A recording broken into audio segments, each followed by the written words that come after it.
Welcome to Chillin' 101. We hope this video helps. In this video, I will explain how to remotely start your GMC Sierra.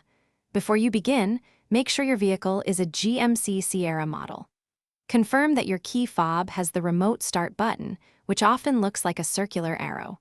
Also, ensure all doors are completely closed and the hood is fully latched for the system to operate correctly. These steps are crucial for a successful remote start. To start your GMC Sierra, first press the lock button on your key fob to ensure all doors are secured. Then, immediately press and hold the remote start button, which typically has a circular arrow symbol. Hold this button for about 4 seconds until the vehicle's lights flash, indicating the process has begun.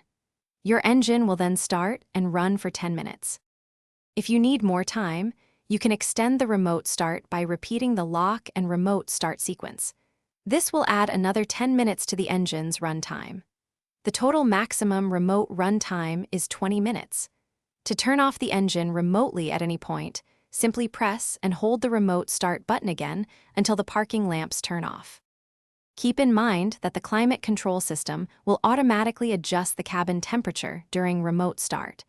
Your vehicle must be locked for the remote start feature to work.